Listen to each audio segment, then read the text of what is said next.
Hey everybody, 1 second. There we go. We are back. We are live. We got Lance in the house. So we're here. There we go. So we're here with Lance again. Yeah. Garden. What's that? We made it. We made it. I've been sick, as you can tell, for like a week.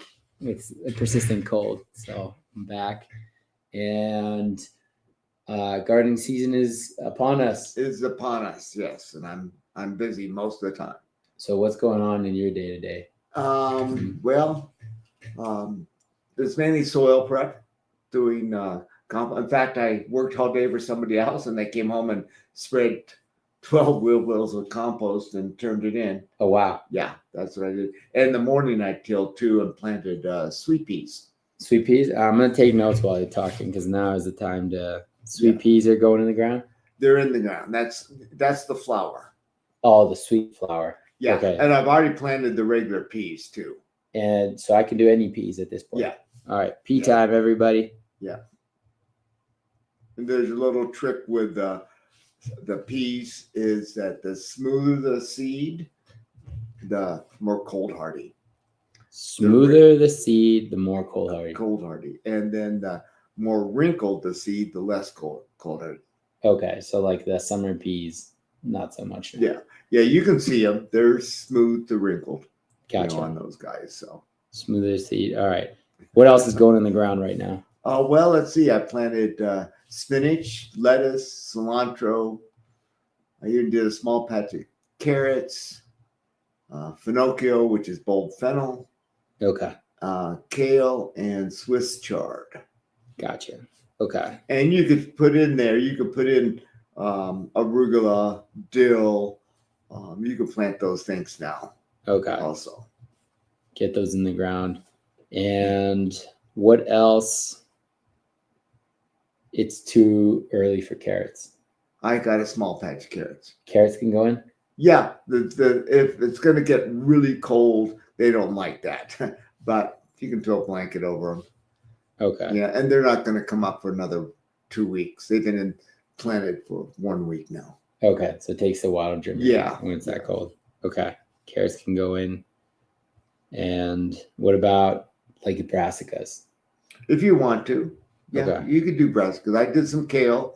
One of the things when the soil is cold, I don't know how cold it is. I don't have a thermometer, but there's certain minerals that aren't available. Got it. Because it's too cold. Got it. So okay. If they got that purple, brassicas will get that purple tinge color, and it's sort of pretty, but it's because there's some, I don't know if it's boron or something like that, that's not available in the cold soil. And once the soil warms up, then that coloring goes away. Interesting. Yeah. So, okay. Gotcha. And what about watering? What kind of watering are you doing at this point? I've just been hand watering those seeds. Okay. Just over the top. And I'm almost ready to water the garlic, but it's supposed to rain this weekend. But gotcha. We got a little. I was like hoping for a night's worth, but it didn't happen. We got a little sprinkle. It wasn't that much. Mm-hmm. Okay. And then talk to me about seed bed prepping. So what exactly are you doing right now? Well, everything's measured out. My beds are 4 feet by 50. And the first thing I do is if there's the ends of the beds that are got near the lawn, the grass, if there's any grass growing in, I dig that out. And then I broad fork it. Okay. Yeah. And then after the broad fork, I come back and put 6 wheelbarrows of compost in there, and I till that in. Okay. Yeah. And then I'll rake it out. Okay. Yeah. So but I would change it. I used to take the soil from the pathways and throw it in the beds and make them real high. Yeah. And I stopped doing that for 2 reasons. One was the beds were so high and we're in this high desert that they would dry out more. Right. Okay. And then when you raise them, and this is not with any boards or siding, you lose about 2 or 3 inches on each side of that bed because of the angle of the soil. and stuff. This way, I actually gained, by leaving it level, I actually gained an extra row Oh, wow. Okay. of food production within that bed. And how come you don't do permanent beds? Because I know you move them. Like, is there a reason? It's just a rotation Okay. thing. And I've seen people that don't move their beds. And what happens is those beds will get higher and higher and higher. And you lose planting space because the sides keep going. Yeah. So I actually have some beds like that. Yeah. And every 2 years, I just did it this spring, I take out 2 wheelbarrows of soil. Oh, wow. And put it back in the compost. So, oh, wow. So you got to be careful. That's what you have to do. Yeah. Now, if you got a beds with the siding on them, it's different. That doesn't seem to happen. What I have going on right now, and I'll show you later, is I dug out my beds, put them on top, like through the walking road, and then I filled it with wood chips to match the level of the soil. Oh, the pathways have it. Okay. So I'm gonna just have to keep, I guess, mulching as I go up higher, which is not a problem. It's crazy. Is I mulched last year with wood chips. Those wood chips are pretty much eaten. They're gone. They're gone. Wow. So it's like a annual thing. So it's kind of like, is it worth every year the expense and the effort? I don't know. I'll probably figure it out. I used to do mulching and compost every year throughout the entire garden. Now it's every other year because the soil's gotten good enough. Oh, wow. Yeah. So wherever I'm doing row crops, I don't put any compost or fertilizer. Okay. Or stuff. It's only in the beds. It's only in the beds. Got it. What do you think about using like straw mulch, like weed-free straw mulch? Well, straw. Yeah. That's nice, except if it's certified weed-free, it's been sprayed with 2,4-D. Oh, really? Yeah. And anybody, if you don't know what 2,4-D, the trade name is amine. I think that's what it's called. You can still buy it. And that was the main ingredient for the defoliant Agent Orange in the Vietnam War. So if you want to, it's still available. Wow. Okay. So don't get that straw. Yeah. All right. If you want to be organic, that's not organic. That's not. All right. Because like I got straw last year from a neighbor and it had so many, it's all pure mustard seed. Yeah. I'm battling mustard right now coming up, which is like, it's easy to kill. So it's not that big of a deal. But boy. Yeah. Yeah. It's a tough one. What do you do with that? I guess if I wasn't so busy, I could make a little steam chamber and put in the straw and have like hot vapor come through and kill all the seed. You'd have to get it to a certain temperature. And I don't know what that is. 100 and something. And it's just like, is that much effort worth it? Probably just easier to pull out the weeds. It probably is. And hay works just as well. And I get 8 truckloads of leaves. Leaves don't have weeds. Leaves are the key then. Yeah. And what you do is you would mulch the edge with the flakes of hay or straw because otherwise the wind's going to blow it all away. I see. Yeah. Okay. Good to know. Yeah. And then leaves go in the center near the plants. Okay. Yeah, I got to hoard leaves. I got to just drive in the fall time. There's plenty around. And lots of people just bag them up and put them on the side of the... for free to get grabbed. I feel like we live in such an earthy town that it's hard to find. It's like wood chips. Yeah. Like you're fighting your neighbor for a wood chip drop from the wood chipper. Yeah. It's not hard to get rid of it. Yeah. I can, most of the places I'm getting leaves, the people are going to haul them to the dump or burn them. Oh, wow. So I just go there. Oh, yeah. I know those places. So. Okay. You can share with me if you want. I wouldn't mind. But yeah, it's so important to find that like good source. Because what happened is, so where I grew corn last year, I tilled over the corn. I stayed it. I mean, you saw it. Yeah. I left it there.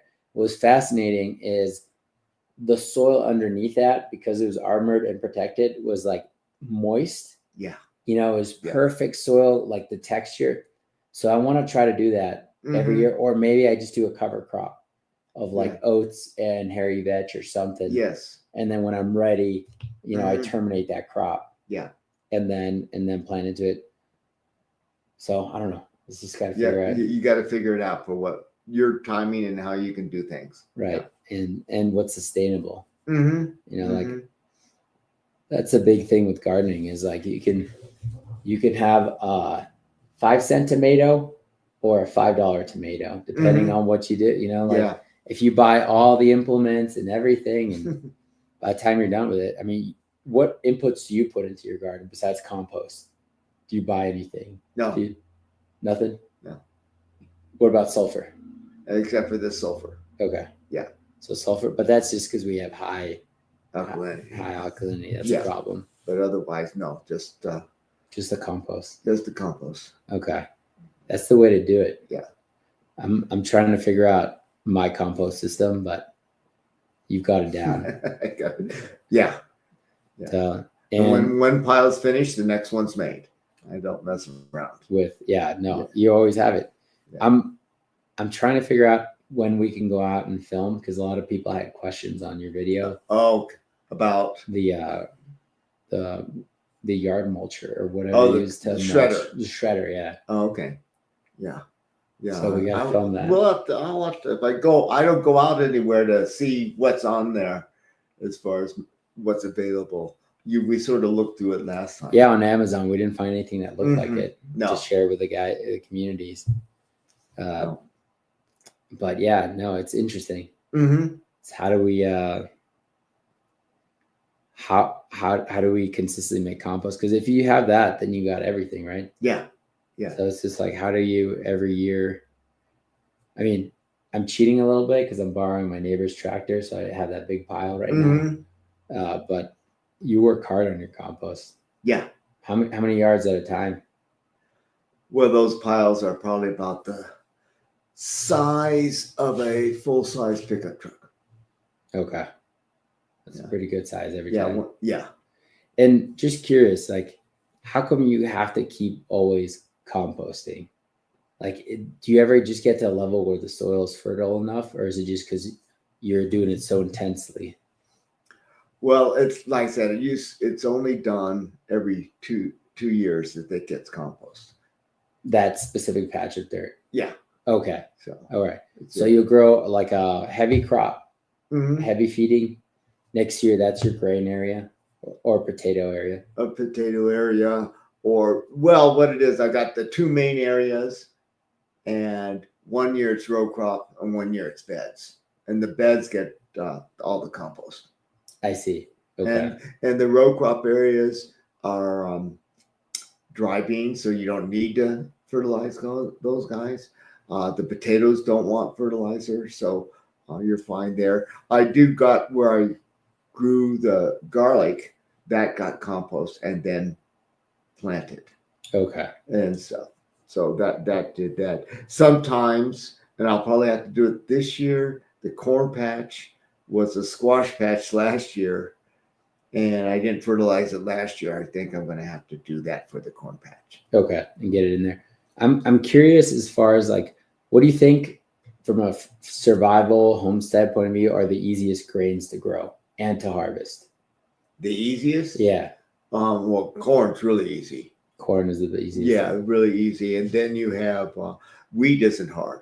Okay. And thrashing it is not hard? No, it comes right off. And it generally does not have a hole on it. Like do not grow spelt and do not grow high corn. Really? There's a hole that is really hard to get off. Okay. Right over on each separate grain. Oh, wow. There's a hole on it. Without a machine, it's impossible. Yeah, it's really hard. You can get some hulless barley. You're saying hull, Hull? Yes. Okay. Yeah. And there's some hulless oats. Because the road oats that we eat for breakfast generally, that has a hole on it. And so they steam it and roll it, and that rolling of it gets the hole off. Okay. But I actually have oats that look like long grain brown rice. Oh, wow. And those are hull-less. And those are hull-less, yeah. Okay. And oats and wheat, pretty easy. Pretty easy, and then that hull-less barley. And I think I actually have 4 of those. Hulless barley. Yeah, 4 different types. You can make beer out of that if you want it. I don't know if it's a barley that you'd make beer out of. Oh, really? Yeah. Okay. I'm sure you can, but maybe not. You'd have to play with it. Gotcha. And wheat, do you ever grow like a pasta wheat? Like a, what's it called? Well, the pasta wheats are spring wheats. Okay, and, spring wheats. There are some hard spring wheats, which would be a bread wheat, but pasta wheats are usually spring. The only one I have that would be like that is a Sonoran white. Sonoran white? Yeah. Okay. And I do have that. And there's plenty of other kinds. I just don't know what other people are growing. Sonoran white. I wanna grow a pasta wheat at some point. Once you'll have to investigate what varieties are available and then just go from there. For it, yeah. I mean, my name is so Italian. It's like it's blended into my culture, epigenetics. Isn't that Seminola? Semolina, yeah, or Seminola, something like that. It's one of those. Yeah. I mean, that's just your standard pasta flour. Yeah. And I wonder what it is. Like, I'm not an expert. Is it the high protein or? Well, your pasta wheats are low gluten. Oh, really? Yeah, they don't have the gluten in them. Oh. Doesn't upset the digestion. Yeah. These are all good notes. And I realize if I don't take notes with you, I forget them like 2 days later. So we have a few questions here. Oh, okay. From sorry if I butcher your name, Zeruma. Have you ever considered a greenhouse, and what factors dissuaded you from using one? Well, the reason why I don't have one is I'm originally from Southern California, and I know what 365 days of work is. Oh, okay. And it's as simple as that. You just don't want to work. I want my winters off. Okay. And it's as simple as that. And if there's a few more people at the household besides me, I'd have a small greenhouse to do some winter greens, herbs, those kind of things. Right. I wouldn't be doing cucumbers. I would not be doing it's a greenhouse for greens. Got it. And it'd be unheated. Right. Yeah. And how would you do it if you were going to build one? Like plastic or glass? Glass would be better. Right. If you got the money for it. Yeah. Glass would be better. And it'd be permanent. It'd be in a permanent site.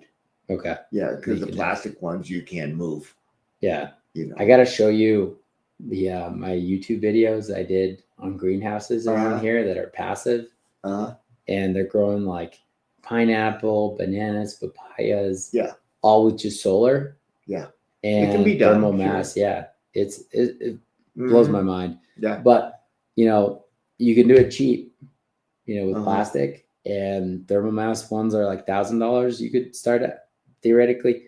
And then we have like a $10,000 one that's built into a house, south facing, which I wouldn't recommend for anybody if you're in a humid northeast of the US or in a humid climate, because you're basically pumping mold into your house if you do that. We're in a super dry climate, so you can get away with it. Yeah. And so that's that leaning house. I just have to say that because some people consider it for East Coast, and you're like, no.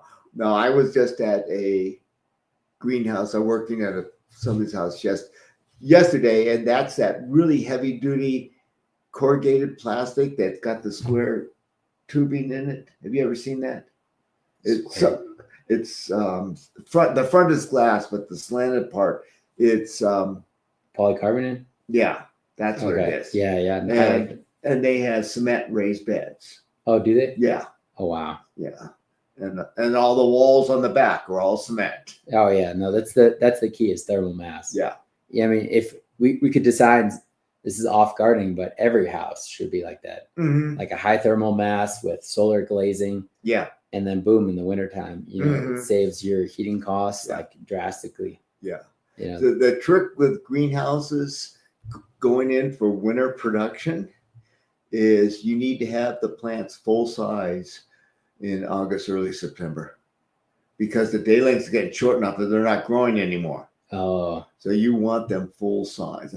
And I'm not sure if you planted in August or you want them full size in August. Right, and that makes sense. And then You'll have to figure out that timing. Unless you want to spend energy and put on grow lights. And that, I know some people that do that.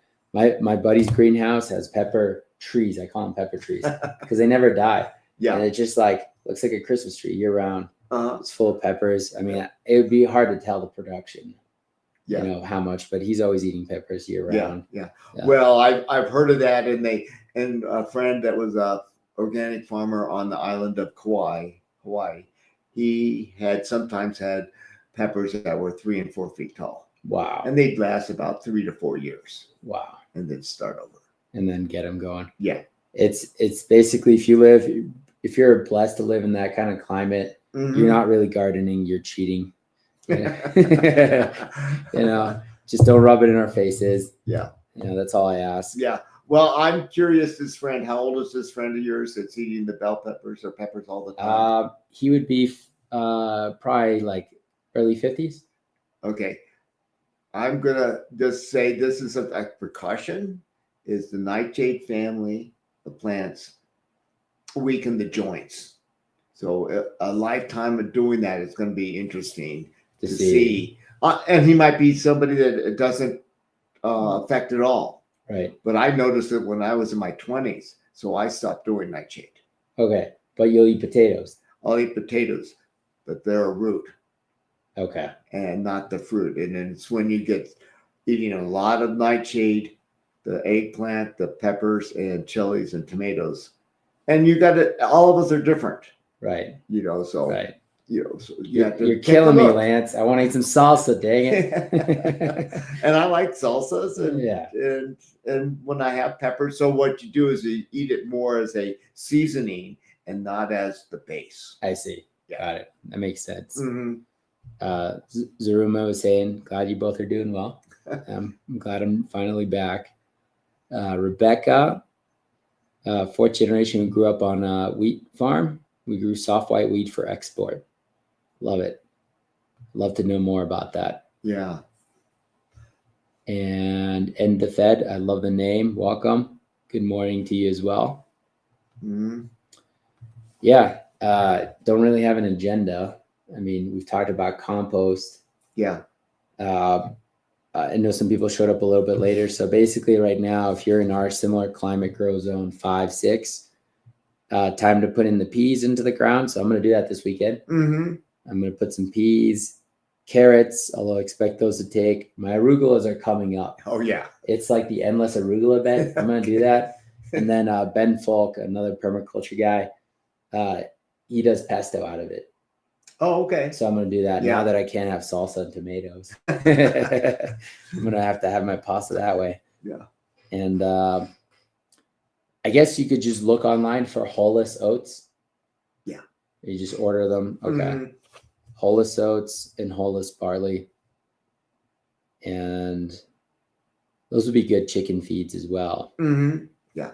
Yeah. I've seen people that wanted to grow a patch of chicken food. Yeah. And they mixed all those grains, spring grains together, then harvested it all at the same time. And put them all. Oh, wow. They didn't even clean them because the chickens will take care of it. That's the way. So when you harvest your wheat, because you're not using a machine, you just like cut them down at the base.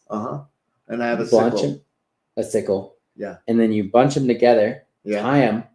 So you have this, and then you put it upside down. No, I have them standing straight up.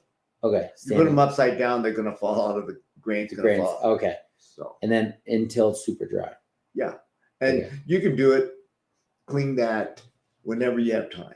Okay. So lots of times I don't do that stuff till winter. What about mice in the eating? Well, you have to have it in a mice-proof place. Okay. Yeah. Your spot is? Yeah.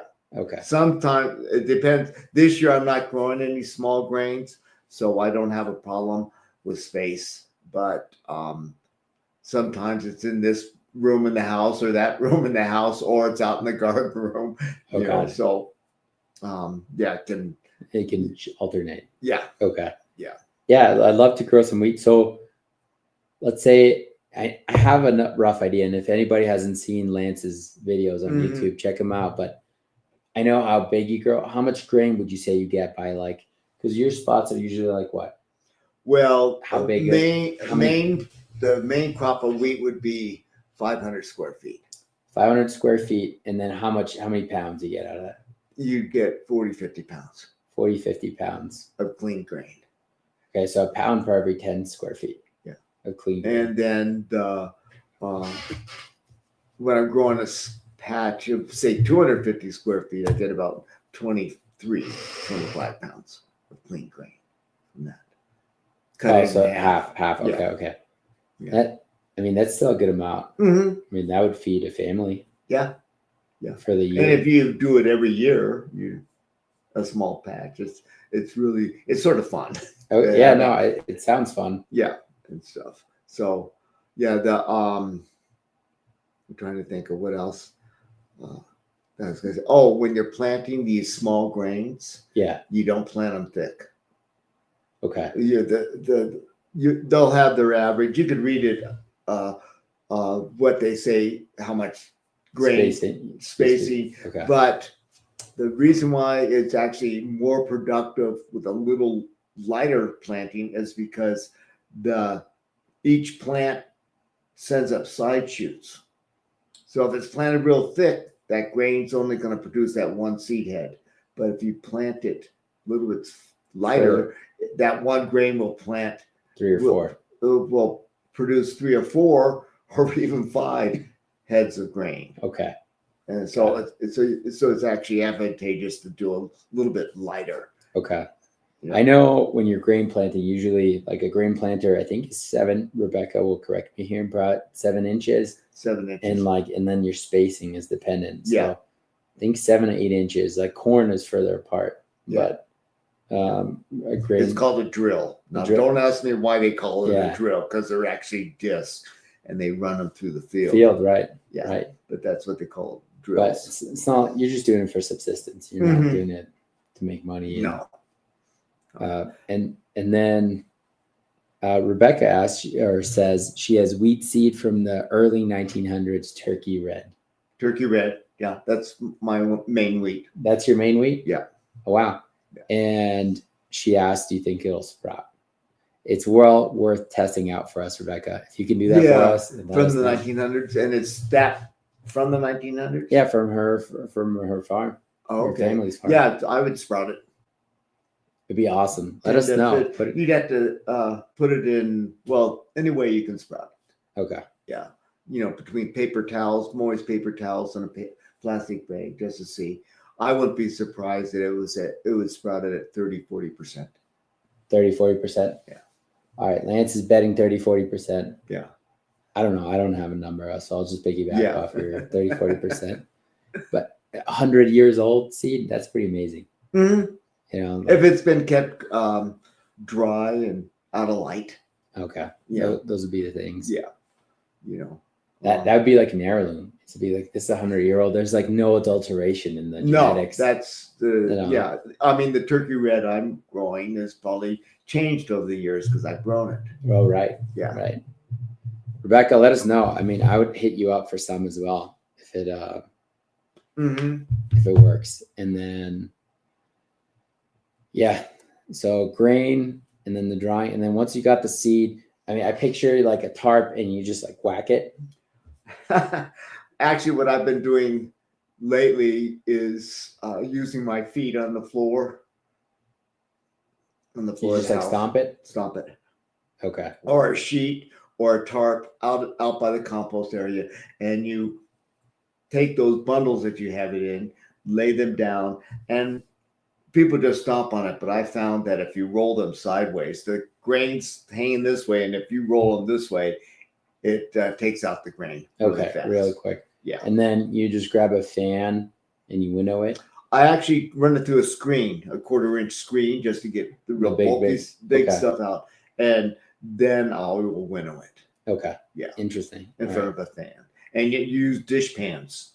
The dish pans that you set in the sink full of water. Yeah. And those are deep enough that when you pour them in front of the fan, the grain doesn't bounce back up and out. Oh, smart. Okay. Yeah. All right. So just a dish. Dish pans. Yeah. Okay. I don't plan on growing grain, but I'm just thinking if shit hits the fan or we run into a hiccup, that stuff is going to be valuable. So yeah. and then what kind of grinder do you use for your? Oh, I forget the name of that grinder. The Corona? The Corona is good for corn, and it will do small grains. Next time we talk, I'll have the name of that. But it's the wheel that the handle's on is about this big, and it's all white. And when I grind for bread. Is it hand? It's all hand. Okay. And when I grind it is flour. It's not. I don't have to do it. It's not grainy or anything. No, it is flour. And the manufacturer said that if you put and it's designed, you actually could put a fan belt on it on a motor, but if you do that, there's no more warranty. Because of the bearings. Let us know the marks so I can share with the community. Yeah, I will. I got the Corona, and with that pink corn, and they were just too thick. I was trying to make polenta. So I just got a KitchenAid grinder for my mixer. Yeah. Just attachment. I still have yet to run it through, but the Coronas, it takes 2 times through. I crack the corn first, then I grind a cornmeal afterwards. Oh, so twice it passed. Twice. You got to be jacked because after 15 minutes of doing this, I was like, woof. Yeah, you got to get used to it. You got to earn that polenta. Yeah. Did you toast it? I started with one batch, but I started seeing the grind. I'm like, this just doesn't look like polenta, but I'm gonna run it through. But if you have a machine, it's so easy. You just if you have a Corona juicer, Champion juicer, they have an attachment for grinding, and that motor on the Champion juicer is really good. Okay, Champion juicer. I'm taking these notes. And they actually have a grinder attachment, and it even comes with a little bag, so the flour goes right into the bag. Oh wow! Yeah. Okay. That attachment. And I've seen it in that motor. That's a really well built motor. So. And then you do sourdoughs mostly with your flour? No, I'm still doing yeasted. Yeasted? Yeah. But and sourdoughs work just fine. Yeah. Okay. All right. Interesting. Sourdoughs seem to be better digestible. Right. Yeah. If I'm gonna eat bread, I eat sourdough. Yeah. Just because I've been on the edge of chaos. All right. That does grains. I feel like we can. You know what I loved is the pearl millet. Oh, you want some? Yeah, maybe if I can get some from you, because you just go like that, and then millet has a ton of B vitamins, but it's an alkalizing grain. Oh, okay. As a residue in your body. So, but I used to crack it with an egg, and then I'd make a pizza dough. Oh, okay. It's just like a fake, Yeah. But you get it, you cook it, and then you mix it, and then you put it in the oven with a pizza on top. Yeah. It's really good, or I don't know. And that's another one that tillers a lot too. Sends more. It sends up more. Okay. Yeah. It's actually because it just keeps going, and the bees really like the pollen on it. On that, do they? Oh yeah, it's phenomenal. The bees work. Okay. Pearl millet, it is. And they and you get all sorts of different colors out of them. Yeah, you'll have a gray stalk, you'll have a blue grain stalk, you'll have a multicolored thing. So it's really a lot of fun. Okay. Yeah. Pearl millet. I'll probably just grow a little bit just so I get the experience. Mm-hmm. And then my garden is so packed. I have 2,500 square feet, but it's already spoken for between the corn, the squash. I mean, these are large consuming area plants. Some tomatoes. I'm not doing potatoes this year. Okay. I was disappointed with last year's crop. Maybe the same thing. I'll do a little batch, but if I can't get potatoes this big, I don't want to grow them. I'm tired of the fingerling potato, And then, but now that I'm game fencing the entire property, I'm gonna have sections where I can maybe till up a little bit and try a grain. Yeah. Have my little grain section. So just thinking about what's going on in the next 2 weeks in the garden or month. I'll be planting the first bed of carrots. Okay. In the next 2 weeks, I'll be planting the onions, and this is all from seed. Most people plant transplant, not carrots, but I'll be planting onions. I'll be planting Hungarian blue red poppies for poppy seed. Okay. All right, those kind of things. Plus another planting of spinach and lettuce and that. Okay. I'll continue to do that. But if you have grapevines in the next 2 weeks in our area, that's when you prune them. Can I come over when you prune and take all your cuttings? Yeah. If you haven't, that way I can sprout them. Yeah. I'm just gonna plant them everywhere. I don't care the variety too. Yeah. And stuff. So I will be grapevines. It's actually one of those ones that it's better to do a little late because what happens if you prune early, it stimulates them to start growing. Oh, and then they'll freeze. Frost. Oh, got it. So, I mean, maybe you'll get lucky in a whoa. Yeah, no, totally. So, anyways, so those are just projects, and potatoes I won't plant till towards the end of April. The early potatoes may crop in late May. And you get a crop June, July. Yeah. Wow, that's so fast. Mm-hmm. Yeah, all my potatoes were a disaster. I didn't store them well. They all sprouted in my basement. 200 pounds of sprouted potatoes in the basement. Oh, gosh. I'm like, yeah, we're figuring it out. We're getting it there. Yeah. Let's see. Indica Dogo. Zone 7B, New Mexico. Would you recommend turkey red wheat or Sonora white wheat for a summer grain? Oh, Sonoran white wheat. Yeah, turkey red wheat is a winter grain. You plant it in the fall. So turkey red, you plant it in the fall, so it's too late. It's too late. So Sonora white wheat is the only one you got. If that's what you have, yeah. Well, that's the only option then to plant now. Yeah, any spring grain. Okay. You can do oats. You could be barley. You can do the pasta wheats. The soft, or they call them soft wheats. Soft wheats. Okay. Yeah. So soft wheats.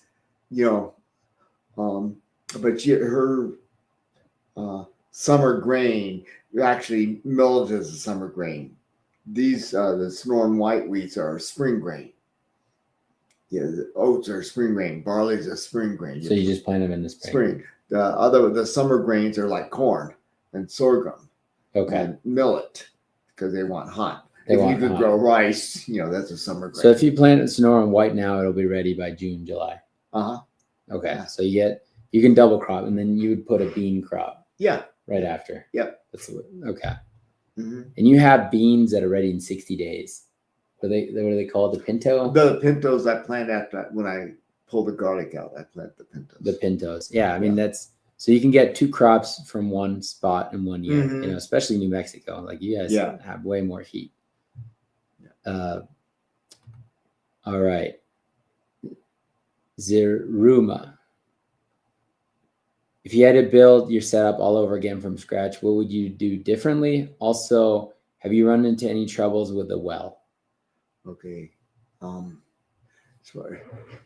I've moved the garden around a couple of times, so that I don't think I would do anything differently. I know what I would do is I had that hedgerow around the garden. Yeah. No choke cherries. No choke cherries? Yeah, they go underground 15, 20 feet and show up in your garden. Oh, really? Yes. So no choke cherries as part of the hedgerow.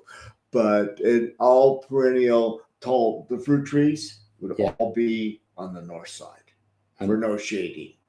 Okay. And, they are in general, but those are the other things. And what's that? And as far as the well, several years ago, when the neighbor changed his irrigation system from row irrigation to sprinklers, I was out and I noticed one time, the first time I noticed that my sprinklers were spitting air. Oh, wow. And so what happened, and so I noticed that it would take 3 hours of running the well and the sprinklers before that showed up. So now what I do is when I notice when I turn the sprinklers on, and I notice at 3 hours, I go, okay, this is 3 hours. I'll need to look and see. And so you just have to monitor it. Okay, you still have water, but it's less. And I can run it for 3 hours, and that's generally how much I water for anyways, morning and evening. Gotcha. And what people, where we live, all our water comes from snow melt because we're too dry. And so water naturally goes down into the aquifer. Our wells aren't deep. I'm sure your well is not very deep. 90 feet, which is nothing for a well. Yeah. So it's just like rainwater that filters through. That's where we get most of our. So a lot of people in the video were like, oh, bullshit. He's growing in the desert. He's using a well and drying up the aquifer. And it's just like, no, it's a replenishing aquifer. Yeah. Every year it's a shallow well. Yeah. So it is perpetual, right? And especially when you got neighbors that flood, all that water goes down into the water table. Yeah. And there is a year-round irrigation canal, say a quarter mile to the west of me. Okay. And it's running. It's an open ditch. Okay, and that feeds in water. Yeah. So. Gotcha. And you used to have irrigation rights in your place, or no? No. Okay. I did have some shares, and I subdivided 5 acres off, and I gave that water. Okay. To that property because the well permits as an acre of irrigated land. Okay, got it. Yeah. Got it. All right. K Scorpio. What do you grow in your hedgerow around your garden? Okay, well, there's chokecherries, which is the only thing I wouldn't plant. There's forsythias, there's Russian carigana, also known as Siberian pea shrub. There's lilacs. There's actually a couple wild apricots. There's wild plum. There's eastern red cedar in there. That's let's see what else. Nanking cherry. The hedgerows is Austrian copper rose and Persian yellow. Lance brought me some today, so I can start playing around my game fencing side. The same thing. Let's see. The one thing I wish when I first started, I wish I would have planted grapevines in it so they could just all be growing through the whole thing. Oh, nice. Yeah. Okay. That's one I would have planted.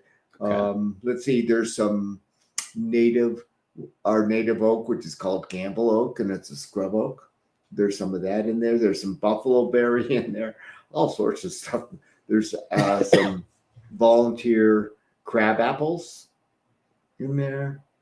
And what's really nice is it's like a barrier for wildlife because your birds are going to be feasting in there, not in your garden. Yeah. Or it just takes off the pressure. I have one cherry tree out here. And there's not a cherry tree for half a mile around here. When the birds come for that tree, they wipe it all out. They leave nothing. And you'd be like, no, I'll get it tomorrow. No, there is no fruit tomorrow. In one day, 12 hours, that tree is gone. Oh, yeah. They did that to my apricot. So yeah, you got to, if you have decoy plants, mulberries, things like that, then it's worth it. I'm trying to think of what else just in my mind. That's pretty much it. In there. There's a volunteer sour cherry in there. Oh, nice. Volunteer Peking, the city from China, Peking. Oh, yeah. Cotoneaster. Oh, I know those, yeah. Yeah. And there's some things like that showed up because the birds eat those berries and poop them out there. Yeah. And nice. I had those kind of things show up. Oh, nice. And all the birds bring so much fertility too. Yeah. So if you can keep birds on your property, I mean, you're getting that phosphorus poop. Yep. But this is the one thing that most of the birds singing, the plants love it. Oh, yeah? Yeah. That singing type, so the noises. more birds you have, the better. The better. Yeah. I just heard about this yesterday, and it's called a bee hut. And it's, you go to this hut and you sit on this bed that has like perforated holes, and underneath it is a beehive. And supposedly, this is like, there's no fact checking here, folks. So take it with a grain of salt. But the resonance of the hive, the frequency, is supposed to heal people. Oh, I wouldn't be surprised. Yeah, I wouldn't either. And it's supposed to, and you pay it like $100 an hour to sit on top of this, like clay bed, essentially. Well, so I could sit underneath my apricot tree and listen to the bees. Bees that way. It's you gotta out there. There's an economic opportunity for you. Yeah. So, all right, we got. Do you think there's an advantage of leaving existing native plants like creosote, mesquite, and sawbush as hedgerows over planting fruit trees and bushes? Well, what will happen with the creosote, mesquite, and saltbush is you don't have to water them. You don't have to take care of them. They're natives. Right. And it'll help with the native pollinators, which are under stress. And you actually get food crops from those. Right. The mesquite pods. And so I would leave them. I'd rather use that. Do the fruit trees where you can take care of them. Right. And it boiled down to whether you have an abundance of water or not. Yeah. That would ultimately, because then you can have some hedgerow native, some, like if you want to get an additional crop, like chokecherries, you can make chokecherry jam. Oh yeah. Roses, you get the rose hip. Roses. The wild apple you add to your cider. You can do that or make applesauce with it. Applesauce, yeah. So that kind of stuff. Yeah. There's a bunch of stuff. And the wild plum, I don't get plums from it, but it's the pollinator for the plums in the garden. Oh, nice. Okay. Yeah. So and you can get good plums too. Yeah. Oh yeah. Like get tasty. And what's nice about plums is they sucker, so they just renew themselves. You take out the old. Yep. In there, but so perfect, guys.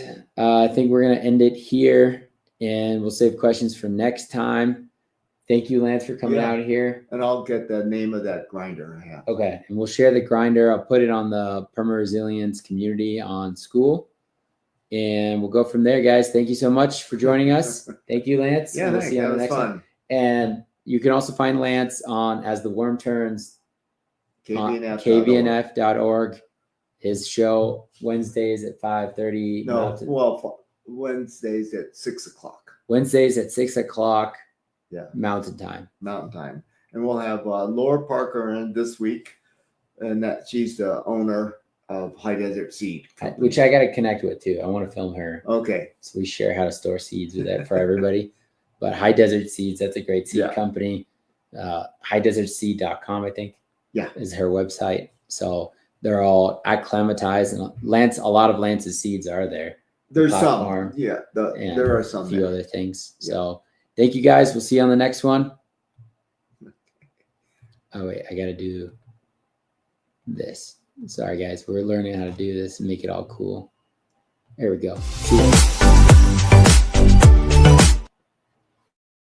Oh.